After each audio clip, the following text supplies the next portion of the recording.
to the bustling heart of our greatest cities, there is a common thread that binds all of humanity. It is a shared inheritance, a fundamental collection of needs and aspirations we call human rights. These are not gifts bestowed by governments, nor are they privileges earned through wealth or status. They are, quite simply, the essential conditions for a life of dignity. They are the air we breathe, the food that nourishes us, the shelter that keeps us safe. They are the freedom to think for ourselves, to speak our truth, and to be treated with fairness and respect. Every single one of us is born with them, because they are the bedrock upon which fair and stable societies are built. They safeguard our very being, ensuring that we can grow and flourish without fear. When we have the right to an education, we unlock the potential of the human mind. When we have the right to health care, we protect the miraculous complexity of the human body. When we have the right to speak freely, we allow new ideas to take flight, challenging the old and paving the way for progress. Without these protections, our societies become brittle, prone to conflict and decay. They are the invisible architecture that supports our collective existence, ensuring equality and liberty for all. To safeguard this precious inheritance, humankind has developed intricate systems of protection. These are not single, monolithic structures, but rather a complex, interconnected network of laws, courts. Think of it as a global ecosystem, with different parts working together to maintain a delicate balance. Some of these systems operate on a worldwide scale, setting universal standards for all nations. Others are regional, tailored to the unique cultural landscapes of a continent. And perhaps most importantly, they extend down to the national level and the local level, embedding themselves in the very soil of a country's laws and institutions. Together they form a vast safety net, designed to catch us when we fall and hold power to account. This framework did not appear overnight. It has been built, piece by piece, over generations, often in the wake of great tragedy. It is a testament to our species' remarkable capacity to learn from its darkest moments and strive for something better. The system is not perfect. Like any natural ecosystem, it faces constant threats and pressures. But it represents a collective promise, a declaration that the dignity of the individual is paramount. At the very highest level of this protective ecosystem, we find the global institutions that form a kind of canopy, casting their influence over the entire world. Chief among them is the United Nations, an organization born from the ashes of a devastating world war. It was here, in 1948, that nations came together to create the Universal Declaration of Human Rights. This extraordinary document was a beacon of hope in a shattered world. For the first time, it listed, in clear and simple terms, the fundamental rights and freedoms that belong to every single human being. While not a binding law itself, it serves as a moral compass, a North Star that has guided the development of human rights law ever since. From this foundational declaration, a whole forest of international treaties has grown. These treaties are formal agreements, like solemn promises made between countries. By signing and ratifying them, a nation agrees to be bound by their rules and to incorporate them into its own legal system. The International Covenant on Civil and Political Rights. It protects our fundamental liberties like free speech and fair trials. The International Covenant on Economic, Social, and Cultural Rights. Of course, making promises is one thing, keeping them is another entirely. To monitor this, the UN has established a series of expert bodies. The Human Rights Council regularly examines the human rights records of all member states, a process that shines a bright light on both progress and problems.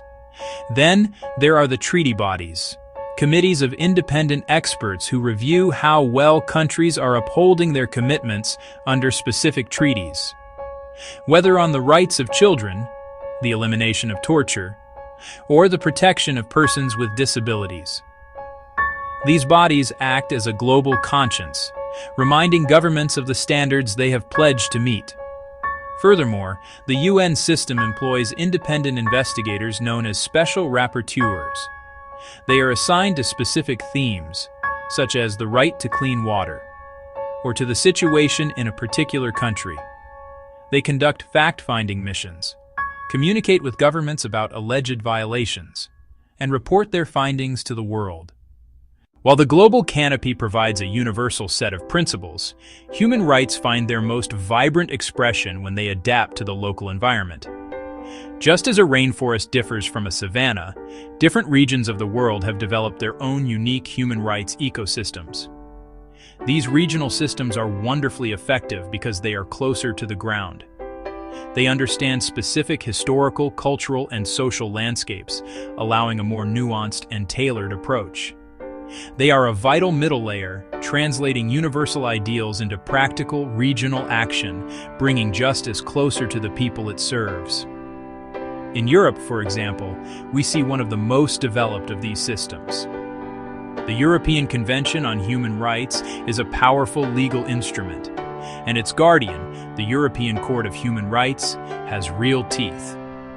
Individuals who believe their rights have been violated and who have exhausted all legal options in their own country can bring their case to this court.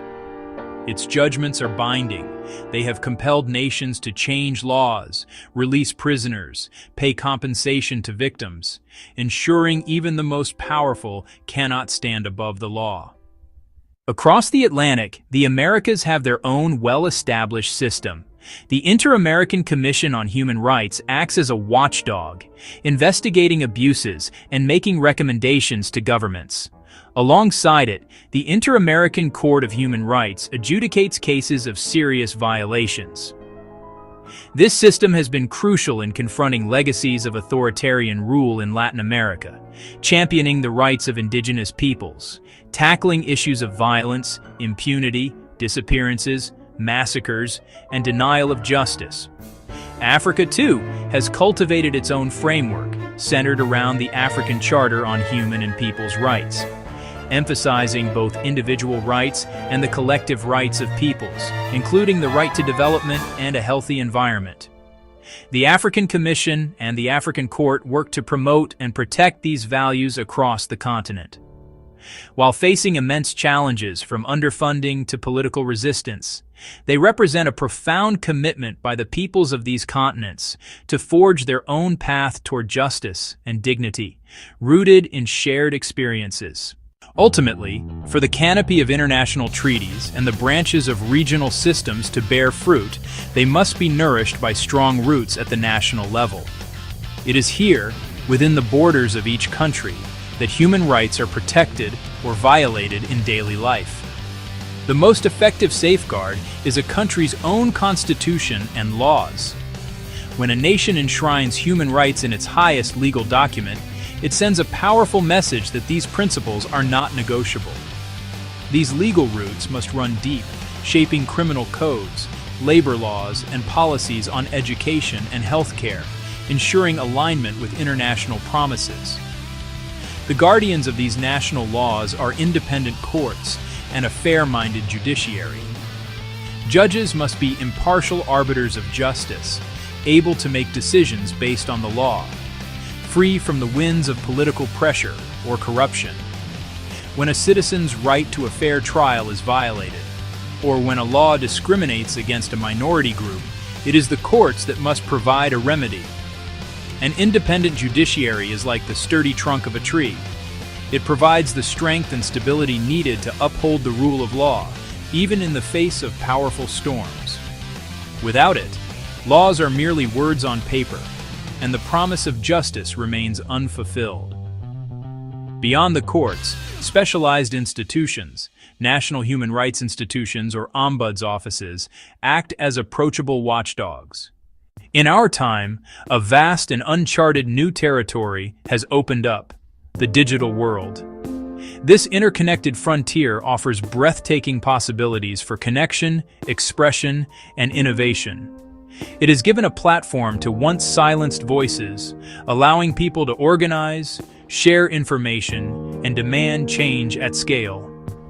The internet advances human rights by enabling access to education and health information, fostering global community. Freedom of expression and association have found powerful new ways to flourish. However, this frontier is fraught with new perils, technologies that can control, harass, and harm. Our personal data has become a valuable commodity, often collected and used without our understanding or consent. The digital space can breed hatred, disinformation, and harassment, disproportionately targeting women, journalists, and minority groups. Anonymity can embolden abuse, silencing dissent, and spreading fear. New technologies, especially AI, make consequential decisions. Biased systems can automate discrimination at scale. Mass surveillance threatens association and expression, chilling speech and challenging authority for fear of being watched. We must extend our framework to digital rights with strong data protection laws that give individuals control. Hold technology companies accountable, balancing removal of harm with protection of free speech. Demand transparency in algorithms and robust safeguards against misuse. As we map the physical world, we must now design the digital one to enhance human dignity. When we survey the global landscape of human rights, the picture is one of stark contrasts, a story of remarkable progress and heartbreaking setbacks, inspiring victories and persistent challenges. On one hand, signs of hope, a single green sprout pushing through dry earth. Peaceful transitions from dictatorship, discriminatory laws overturned, and broader equality for LGBTQ+ individuals. The landmine ban shows what civil society and governments can achieve together. An activist freed, a community saves its land, a survivor receives justice and compensation. Yet rights are violated with shocking impunity. Wars rage, defenders are jailed or killed. Refugees and migrants denied dignity at borders. Emergency powers crush dissent. Institutions dismantled. Surveillance tools wielded for control. These failures reveal the fragility of the system. Laws alone are not enough against entrenched power, greed, and indifference. Not reasons for despair, but reminders of the vigilance required to close the gap between promises and reality. The work of protecting human rights is like tending to a vast and complex garden. It is not a task that can ever be declared finished. It requires constant care, patience, and the collective effort of many hands. Frameworks provide the design, but it is up to us to cultivate, nurture growth, pull the weeds of injustice, and ensure it blossoms for generations. This shared responsibility falls upon all of us. First, governments must lead by example. Translate commitments into strong laws and fund the institutions that uphold them. Invest in an independent judiciary, well-trained police, robust human rights commissions. Foster an environment where civil society can operate freely, and a free press can hold power to account without fear. Third, adapt to our age. Weave human rights into technology through collaboration between governments, the private sector, and civil society. Companies must respect human rights in their operations, and we must all become more literate about our digital rights. Fourth, education remains our most powerful tool. Teach dignity, equality, and respect in our schools and communities. In the end, the system's strength depends on individuals. Your voice matters. When you vote, support, and speak out, you tend the garden and plant seeds of change.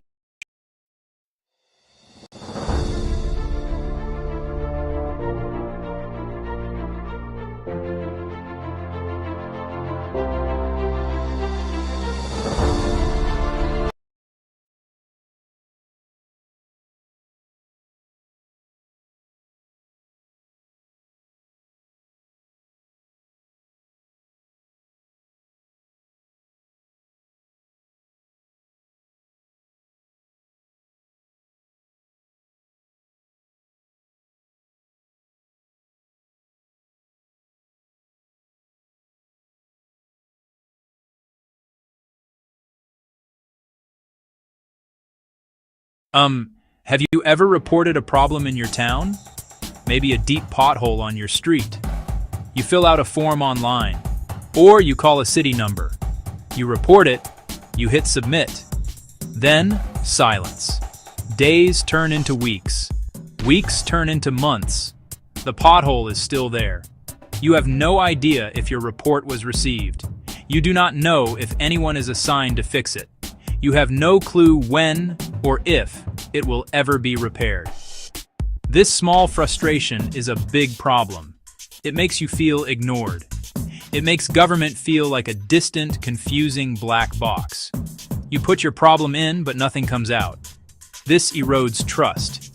It makes us feel powerless. This feeling of being unheard is a pain point for many people. It is not just about potholes.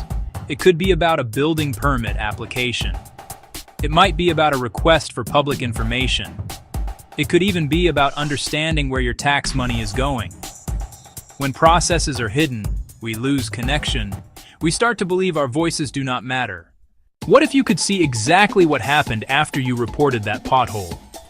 Imagine getting an instant confirmation. Imagine seeing your report appear on a public map. You could see it assigned to a repair crew. You could track its status from reported, in progress, completed. This is not a far-off dream. This is what transparent governance technology does. It uses digital tools to open up government operations. It shines a bright light into the black box. It makes processes visible, understandable, accountable to everyone. This is the solution. It is about using technology to build bridges of trust. A simple idea with powerful tools, the internet, data, and software to share information. Information once locked in cabinets or hidden on internal servers is now made public. This technology allows governments to show their work. It lets them explain their decisions. It invites citizens to participate in the process of governing. Dynamic interactive platforms help us see, understand, and engage, simply. There are many tools for transparent governance. Let us look at 3 of the most important ones. The first is the Open Data Portal. Think of it as a public library for government information. Instead of books, it holds data sets. These data sets can be about anything: city contracts, crime statistics, restaurant health inspections, public school performance. Government collects massive data. Portals clean it and publish it in usable formats anyone can download, use, and share, the raw material for transparency. The second key tool is the public dashboard. If portals are ingredients, dashboards are the finished meal. Dashboards turn complex data into simple visuals: charts, graphs, maps. A city dashboard might show how budget is spent, parks, police, roads, and let you compare this year to last. For our pothole problem, a map of reports color-coded by repair status. Accessible at a glance, no data science degree required. The third essential tool is the participation platform, where transparency becomes a two-way street. Citizens can do more than view information. They can report issues, propose ideas, vote on neighborhood budgets, and comment on policy drafts. Examples like Decide Madrid and V-Taiwan bring public deliberation online, letting many more people contribute knowledge and voice. Together, these tools form an open government ecosystem. Portals provide verifiable facts. Dashboards make them understandable. Participation lets people act. They break down walls and make institutions more transparent, more responsive, and more worthy of our trust. When governments use these tools effectively, the benefits are clear. The most important, increased public trust. When people can see how decisions are made and money is spent, suspicion of backroom deals fades. Seeing a report move from submitted to fixed is proof that the system works. It shows government is listening and responsive. Thousands of small proofs add up to trust. Transparency reveals bottlenecks and waste. Publishing response times can expose where waits are longer and drive fixes. Data enables targeted changes, from facility locations to traffic signals. Public performance data creates accountability and invites citizens and journalists to suggest solutions. Openness can expose inequities in budgets or policing and provide evidence to demand change and mandate more equitable policy. Trust, efficiency, fairness. Greater trust leads to more participation, which brings better ideas and data, which improves services. The relationship becomes collaborative, proving that openness is a practical strategy for better governance. Simply launching a website is not enough. We need basic rules. First, data quality. Information must be accurate, complete, timely. Outdated or missing data misleads. Low-quality data can erode trust. Invest in processes and people to keep data reliable and current. Second, clear, user-centered design. Tech should simplify, not complicate. Design for everyone. Simple, visual, intuitive, mobile-friendly, accessible. A grandparent and a high school student should both get it instantly. Third, no one left behind. Combine online with offline outreach. Meet people where they are. Multiple paths to be heard. Fourth, process accountability. Show how input is reviewed and why decisions are made. Opening up government is powerful, but must be done responsibly. As we share more information, we must protect people. First safeguard, privacy. Not all data should be public. Health records, social security numbers, home addresses must be protected. Release datasets only after rigorous anonymization. Be open about operations, not private lives. Second safeguard, security. Government portals are prime targets. Use strong encryption, regular audits, and clear response plans to defend trust. People must feel the platforms they use are safe. Third, clear policy and legal frameworks. Codify what is public, what is private, and the decision processes. Establish who ensures data quality and how appeals work. Durable, predictable rules outlast leaders. Finally, independent oversight. Government cannot police itself. Independent bodies review compliance, investigate complaints, and audit portals. Civil society, journalists, and researchers are vital watchdogs. External oversight makes transparency real and ensures safeguards truly work. Before 2010, reporting a problem in Boston was a lot like the pothole story. You had to know which of the city's 40 departments to call. Public Works for a pothole. Parks for a broken bench. It was a maze. Citizens gave up. Inside City Hall, data was siloed and cross-jurisdiction tracking was hard. Then came Citizens Connect, now BOS 311, the proof of a new way. One simple front door. Snap a photo, upload, and submit from anywhere. GPS pins the location, a central system receives it, and a public map displays it. Requests, auto-route. You get a tracking number and can follow progress. Behind the scenes, a unified system broke down departmental walls. Leaders saw real-time neighborhood problems, spotted trends, and allocated crews more effectively. The results were dramatic. Trust increased and services became more efficient. Tens of thousands of issues were reported and fixed faster across the city. Data informed smarter maintenance and infrastructure investments, changing the relationship for the better. In Brazil, there was long-standing suspicion about federal spending. Billions flowed to cities and nonprofits for schools and healthcare, but then disappeared into a black box. Projects stalled or never started. Stories of corruption weakened public faith. Brazil's Comptroller General, CGU, launched the Transparency Portal, a massive open data site. It tracks expenditures in near real time. Anyone can search every payment, amount, recipient, and purpose. Revolutionary in a place where such data was once secret. Journalists traced suspicious payments and exposed wrongdoing. Communities checked if clinics were built and used official data to demand action. The portal helped recover billions and prosecute corruption and deter future misuse. A world-class example, open data fighting corruption, raising integrity, and giving citizens oversight. When information is public, people can participate meaningfully in how their tax money is spent. Transparency turns a black box into a glass box and builds trust. We have seen the pain of opaque government and the proof that technology offers solutions. Portals make government transparent. Dashboards make it efficient. Participation makes it fair. The path from pain to proof is paved with transparency and built together. Start today.